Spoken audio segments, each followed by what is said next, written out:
Obsesif, ngobrol santai, seru, dan inspiratif.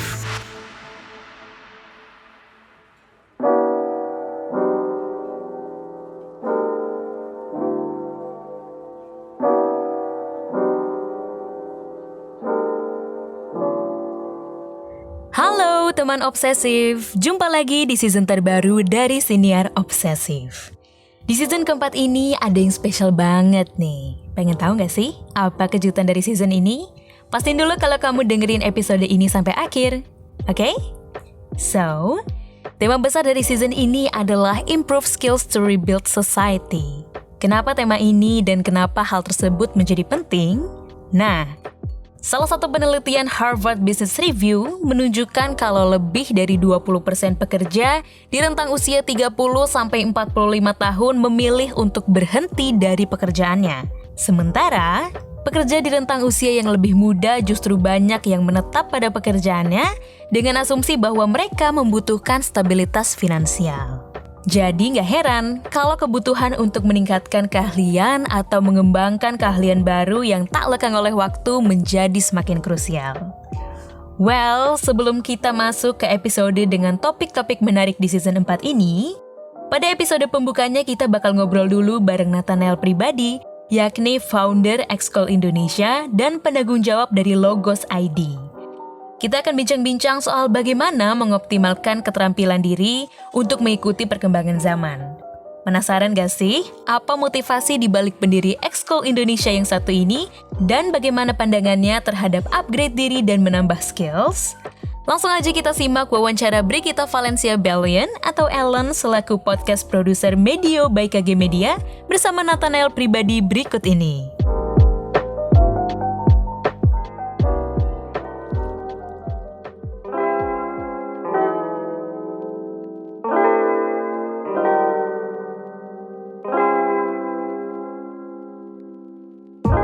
Sedikit tentang Logos dan X-School. Pengen tahu dong Nat, mungkin banyak yang belum tahu. Kenapa sih bisa tiba-tiba tercipta, atau bisa lu bilang kayak Logos tuh mungkin komunitas atau organisasi. Kenapa bisa tercipta Logos dan akhirnya X-School gitu? Mungkin awal tercipta Logos sendiri karena gue melihat banyak banget stigma yang negatif terhadap filsafat waktu itu. Kayak misalnya gue anak IT gitu ya. Banyak bilang kok aneh sih anak IT suka filsafat gitu. Walaupun itu kata yang sederhana ya, kok aneh sih? Itu menurut gue cukup bermasalah ya.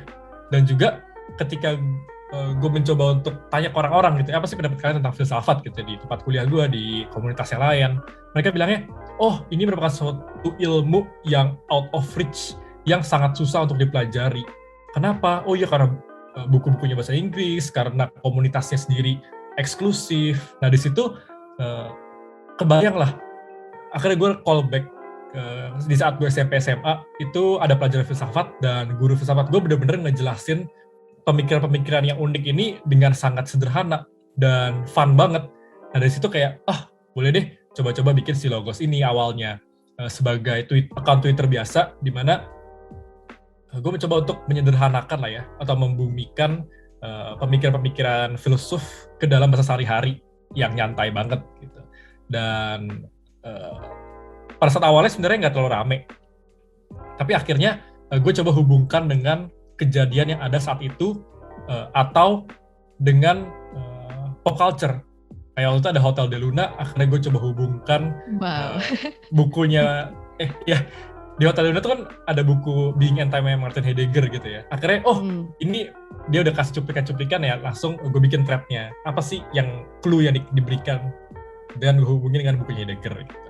Dan ternyata lumayan ramai sejak itu sih. Itu mungkin Logos. Berarti banyak hal yang sebenarnya kehidupan sehari-hari itu ya memang sebenarnya bisa dibahas dalam sudut pandang filsafat gitu ya. Nah, dan itu menarik banget ya dari drama Korea. Lu bilang Hotel de Luna kan gitu. Iya. Nah, menurut lu sendiri, menurut seorang Nathan nih, apa sih masalah terbesar dari sistem edukasi di Indonesia? What did you see and which part are you actually trying to solve dengan dua platform ini? Mungkin masalah terbesar yang gue lihat adalah accessibility-nya ya. Jadi pendidikan yang baik itu sangat ada di Indonesia. Tapi hanya di kota-kota besar dan yang mempunyai uang lebih lah, yang sekolah di swasta terkenal, yang di internasional gitu. Nah, masalahnya adalah kebanyakan siswa itu nggak memiliki aksesnya kepada si quality education, di mana quality education sendiri bukan cuma kurikulum yang bagus, pengajar yang bagus, tapi juga mereka bisa terbentuk komunitas juga antar siswa, mereka bisa saling berdiskusi, bisa saling debat, bisa saling bertanya kepada gurunya, kepada sama teman gitu. Nah, ini yang pengen kita bawa sebenarnya. Jadi dari materi pendidikan yang berkualitas, ada teman yang sama-sama pengen belajar, dan juga kita satu lagi pengen solve accessibility ini yang benar-benar accessible sampai ke orang-orang yang mempunyai mungkin masalah penglihatan, masalah pendengaran gitu. Jadi kita pengen benar-benar semua lah ya mendapatkan akses yang sama.